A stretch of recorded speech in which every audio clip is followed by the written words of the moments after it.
my most memorable moment, Jake Reed ran a 3-yard slant on me and went the distance early on. But we had our way. I think we had our way with Minnesota. We had our way with Minnesota. There were certain things they couldn't do. Bryant was sitting there in the middle of the field, so there were certain things that Randy would do, certain things that CC would do. He was just a big talker. He wouldn't be quiet. Really? That's a shocker. This guy would not be quiet. What would he say to you, Troy? Stop holding me. Stop grabbing me. I mean, just be quiet and play.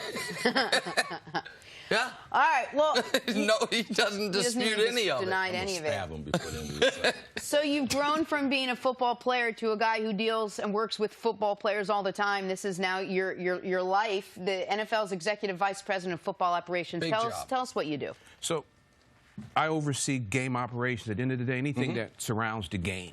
So all game logistics, officiating, rules. Wow. So just part of I'm the league's liaison as it pertains to the competition committee. I do a lot of listening, and then on game day, I'm watching and monitoring the games, and frankly, just making sure that the game continues to evolve. We keep the competitive balance, monitoring when we need to make adjustments and making those recommendations to ownership and the coaches. Now, adjustment, you guys are making an adjustment after the playoff, the blown call there between the Rams and the Saints. Now we're going back and we're going to be able to review pass interference. For those fans, we're worrying about the time. We've gotten this thing right, where we're the most popular sport for a number of reasons. One is the time frame. We can pretty much predict around 3 hours and 5 minutes that game's going to be over. Are you concerned moving forward that might affect how long the game is now? That was one of the challenges going in as we discussed. We call that playing rule proposal number 6 of pass interference. This is the reason why membership, owners, general managers, and coaches, they only allowed the coaches to challenge that outside of 2 minutes, so that we know the game is really played inside of 2. And that's the new playing rule keeps it inside of our current review system, but it allows the coach to challenge something outside of 2 of the beginning of either half. All right, so I want to follow up on this because my concern is less about the time and more about the butterfly effect of it. First one, what are we doing on Hail Marys? Because in baseball, it was going to be, hey, we're bringing in replay. It's going to be easy. We're going to see if a guy beat the tag. And then it turns out, well, he did beat the tag, but for a split second, he came off the bag, and now he's actually out when for 100 years he was safe. For a long time, there had been one set of rules for normal pass play, another set of rules for Hail Marys. How does that work with the review system now in place? Leave it alone. We just leave it alone. It's inside the 2 minutes. It's inside of 2 minutes, and the but Hail it still Mary can be reviewed inside of 2 yes. minutes. Just can't be challenged. We keep it the same. That's one of those things that came up in the debate, in the discussion. What do you do with Hail Mary? You leave it alone. You let it play out the way it's always played out. And then one follow-up on that, because I read from, I think it was on the MMQB, that he's already hearing about coaches potentially coaching guys into how to draw the pass interference with a greater emphasis due to this rule change. Well, you want to be careful, because that can get overturned. So OPI could become a DPI. A DPI can become an OPI. So that's something, I don't know, you want to trick the system, it may backfire on you. But pace of play is critical. I think for all sports, in particular ours, we look at just 3 seasons ago, game time was at 3:08. Last year we finished at 3:04:26.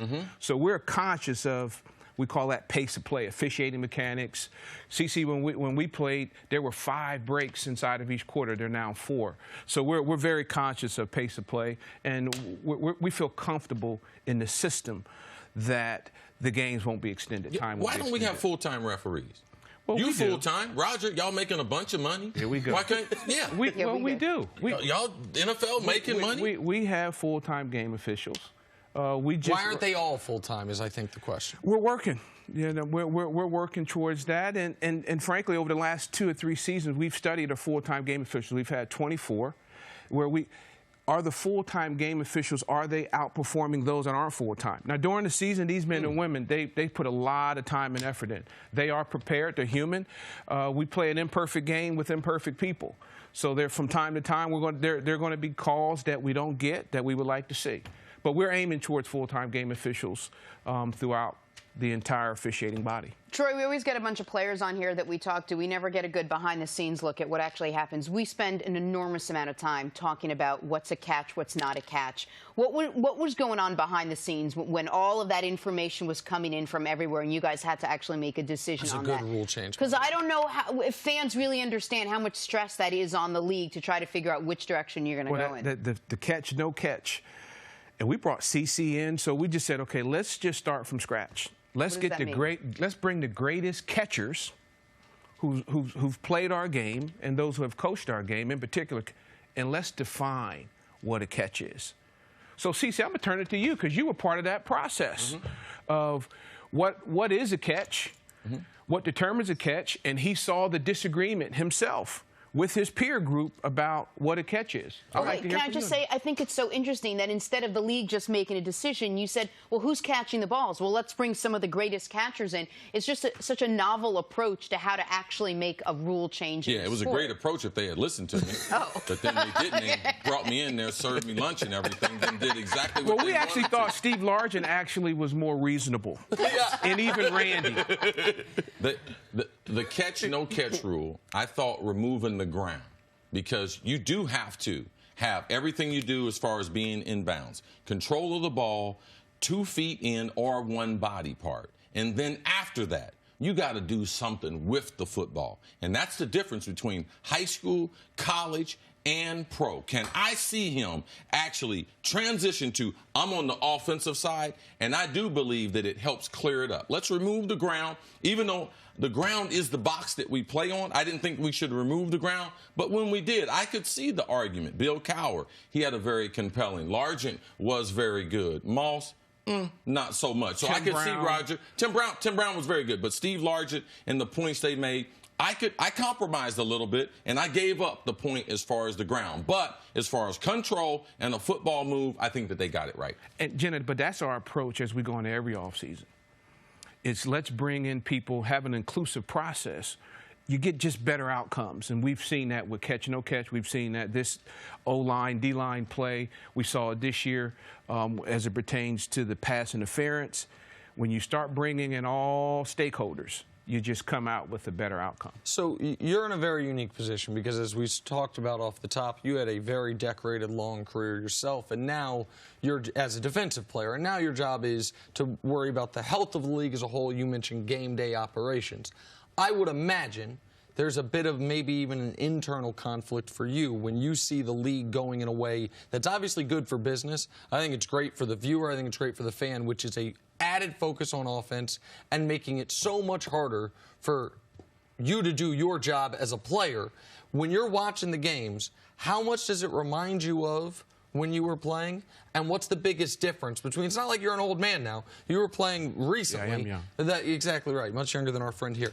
What's the biggest difference between when you were playing just a decade ago? Well, just knowing what I know now, I wish I'd have knew that.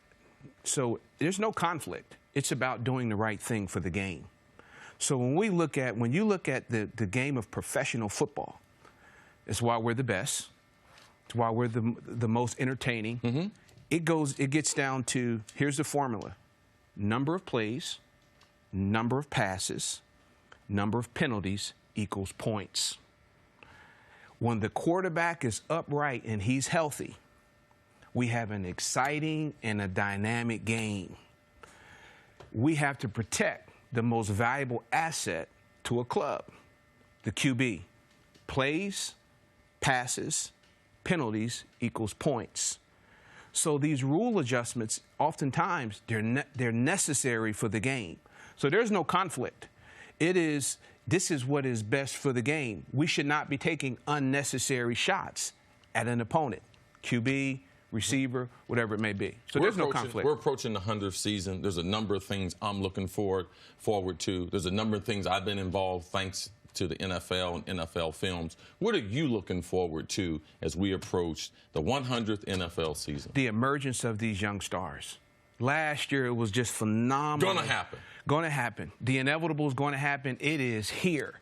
But to see that emergence of the young stars with the Patrick Mahomes and you still having the Drew Breeses and the Tom Brady still there, these young stars and the greats just coming Baker, together. Yeah, it's Saquon. so that part that's exciting. And sometimes people don't want to pass the mantle. It was hard. Well, that's here. It is now, and we saw that play out a year ago. Just a fantastic season.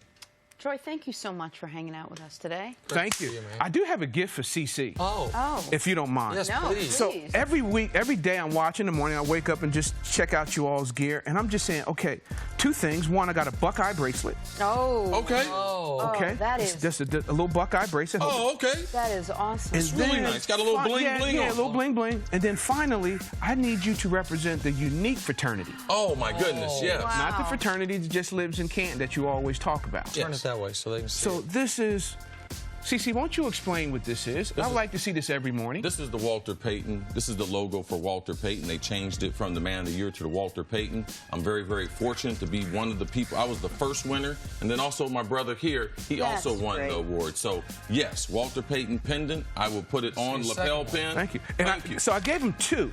Oh. So to make sure we want to keep one on the set in the event that he doesn't have one on when he shows up. Yeah, I'll just don't- wear it. Jenna, Nick, Nick. no. You're everything but the Man of the Year. So No. thank you. Thanks for watching. Subscribe here to get the latest from the show. Also, be sure to check out more of the best clips from First Things First, or go watch a few segments from our other shows on FS1.